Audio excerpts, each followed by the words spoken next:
제재를 가한다는 점 명심해 주시기를 부탁드립니다.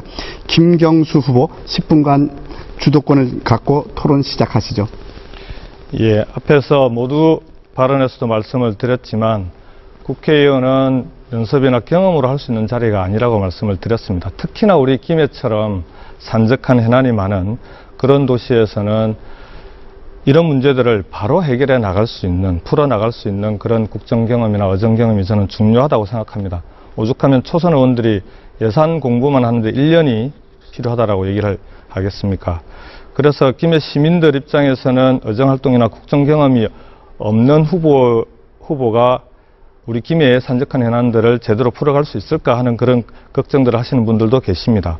의정활동의 핵심은 예산입니다. 그 점에서 김해시 예산의 가장 큰 골칫거리인 경전철 MRG 문제부터 먼저 질문을 하겠습니다. 이만기 후보님, 경전철 MRG 문제 해법으로 비용 보전 방식인 SCS 방식을 제안을 하셨던데 그렇게 해서 해결 가능하다고 생각하십니까? 경전철 문제는 이게 우리가 시민들 너무나 상세히 또 알고 있고 또 그 내용의 결론만 말씀드리겠습니다. 모든 분들이 지금 경전철 문제는 MRG에서 SCS로 다 바꾸고 이렇게 또 김해시가 인수를 하자라고도 이렇게 말씀하시는데 이만기의 대책은 바로 뭐냐면요. 김해시 경전철은 용인과 태생부터 차이가 있습니다. 용인시와 의정부시는 연계해서 해결하는 것이 잘못된 것입니다. 저희들 입장에서는. 용인시와 의정부시의 경전철은 도시순환철도입니다. 그러나 부산 김해 경전철은 지방자치단체 간의 경계를 넘어서 운행되는 광역철도입니다. 도시철도법 개정에 매달릴 것이 아니라 대도시 광역교통관리에 관한 특별법 개정을 검토해야 할 필요가 있다고 생각을 하고 있습니다. 제 질문에 대한 답변은 빠졌는데요. 지금까지 발표된 이만기 후보의 정책 공약을 보면 자본 재구조화를 통한 경전철 MRG의 SCS 방식으로의 전환을 추진하겠다라고 하셨던데 그건 사실 아닌가요?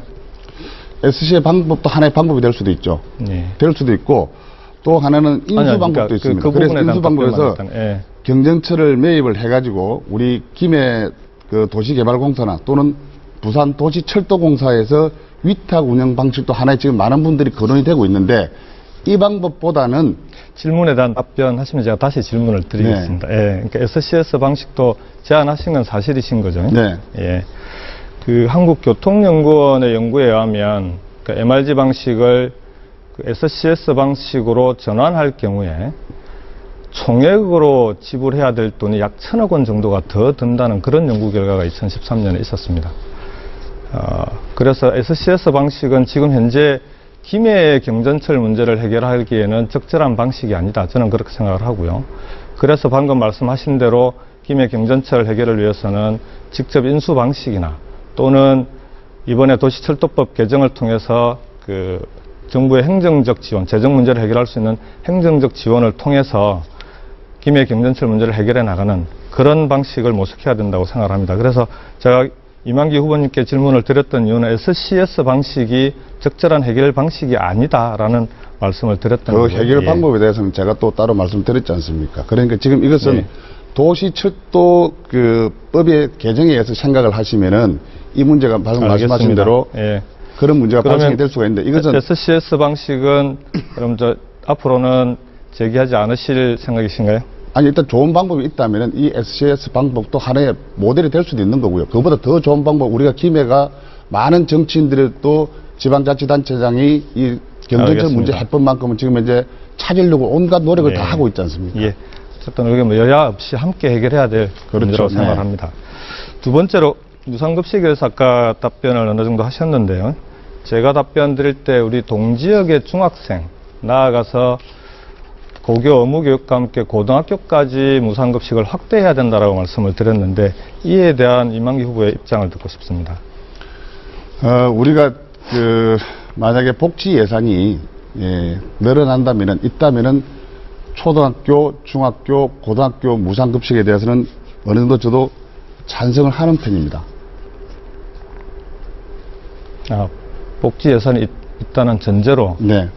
찬성을 하신다는 말씀인가요? 그러면 지금은 복지 예산이 없어서 하기 어렵다 이렇게 받아들여도 되는 건가요? 지금 복지 예산이 중학교, 초등학교도 지금 현재 없는 상황에서 좀 힘이 든다고 보고요. 근데 지금 중학교, 고등학교까지 만약에 총 그 급식을 하게 된다면은 2조 6천억 정도가 지금 현재 들어가게 되어 있습니다. 근데 총 이렇게 보면은 그 교육비 특별계가 2조 6천 정도, 그 다음에 지방자치단체 지원금이 약 1조 1천억 정도, 그 다음에 지금 현재 부모 부담금이 약 1조 정도가 지금 현재 들어가고 있습니다. 이게 전부 다 하면 5조 정도가 지금 현재 무상급식의 대상을 뭐 초등학교, 중학교, 고등학교까지, 특수학교까지 다 하게 되면 이 정도 예산이 들어가게 됩니다. 지금 현재 중학생들에 대한 무상급식이 실시되지 않고 있는 시도가 어딘지 아시나요, 혹시 이만기 의원님? 중학교는 일부, 초등학교는 거의 지금 다 되고 있는데요. 네. 중학교는 특수한 것 외에 농어촌이나 또는 그 저소득 시도 중에서. 네. 시도 중에는 지금 현재 거의 9개 정도 하는 걸로 알고 있습니다. 예, 18개 시도 중에 경남을 비롯한 5개 시도를 제외한 네. 나머지 시도는 동지역의 중학생을 포함한 전체 중학생에 대해서 무상급식이 실시되고 있습니다. 그래서 지금 현재 경남 지역의 동지역 중학생에 대한 무상급식 확대는 그 자체로 큰 예산이 드는 문제가 아닙니다. 그리고 고등학생들에 대한 무상급식 확대는 말씀하신 대로 예산의 문제가 당연히 수반되는 문제라고 생각합니다. 그렇다면은 근본적인 문제로 들어갔어요. 예산 부족이 지금 말씀하신 대로 우리 지금 여러 가지 사업들의 가장 큰 문제가 되고 있는데, 지금 특히 지방재정 그리고 교육재정의 예산 부족을 초래하게 된 가장 큰 이유가 2008년 이명박 정부의 부자 감세로 인한 재정 압박이 제일 큰 이유 중에 하나입니다. 부자 감세로 인해서 세입이 줄어든 게 71조 원 정도 됩니다. 그 중에서 지방 재정이 29조 원 정도 됩니다. 경남으로 왔어야 되는, 경남의 세입으로 잡혀야 되는 부분은 2조 7천억 원이 줄었습니다. 이 부자 감세가 지방 재정과 교육 재정을 압박하고 지금 실시해야 될 무상급식을 비롯한 많은 복지 사업들을 못하게 하는 원인이 되고 있습니다. 이 부자 감세를 철회하는 것만으로도 지금 말씀하신 복지 예산의 문제를 해결하는 데 큰 도움이 될 수 있다고 보는데, 이 부분에 대한 이만기 후보의 입장은 어떤지 말씀해 주십시오. 제일 먼저 이제 복지가 되려면 정세를 해야 됩니다. 정세를 해야 되고, 그것이 가장 중요한 것은 먼저 경기 활성화입니다. 근데 제가 저희들 새누리당과 제 입장으로 놓고 본다면은 직접세와 간접세, 그 다음에 법인세가 있습니다. 근데 직접세는 세금을 많이 내는 사람이 많이 내고, 또 이게 질문의 요지는 그 부분이 아니고요. 부자 감세 철회에 대한 입장을 여쭤본 겁니다. 찬성이신지 반대신지. 예. 근데 지금 이명박 그 정부에서 답변하시고. 25%까지 가서 20% 내려갔는데, 예. 저는 25% 다시 원상복귀는 약간 힘이 든다 보고요. 이제 법인세는 약간의 정세를 위해서는 한 2.5 내지 3%에 올리는 데서는 동의를 합니다.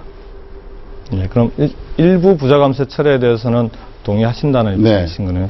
저는 새누리당 후보로서 부자 감세 철회에 대해서 일부지만 동의해 주신 데 대해서는 대단히 고맙게 생각을 하고요. 당연히 부자 감세 철회로부터 우리 국가 재정의 부족 문제를 해결해 나가야 된다라고 생각합니다. 그래야 지금 김해의 경전철 MRG 문제로 인해서 부족한 예산 문제라든지 이런 부분들도 해결해 나갈 수 있는 실마리가 잡힐 거다, 그렇게 생각을 합니다.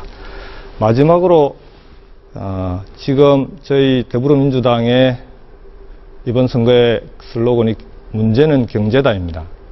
지금 현재까지의 정부의 대기업 위주의 정책, 그리고 수도권 중심의 정책이 경제를 이렇게 어렵게 만들어 온 주요한 원인이었다. 저희들은 그렇게 진단을 하고 있고요. 대기업의 30대 대기업의 사내 유보금이 740조까지 쌓여 있는 이 문제를, 그 돈을 중소기업과 서민들에게 흘러가게 하지 않으면 경제가 풀리기 어렵다고 보는데, 이에 대한 이만기 후보의 답변을 마지막으로 듣도록 하겠습니다. 대기업의 경제적 구조를 우리 김경수 후보께서 이제 말씀해 주셨는데, 대기업의 경제 구조를 갖다가 잘못되어 있다면은 이것은 반드시 우리 국민들 합의를 해서 풀어야 된다고 생각을 하고 있습니다. 예, 감사합니다. 그러면 지금부터는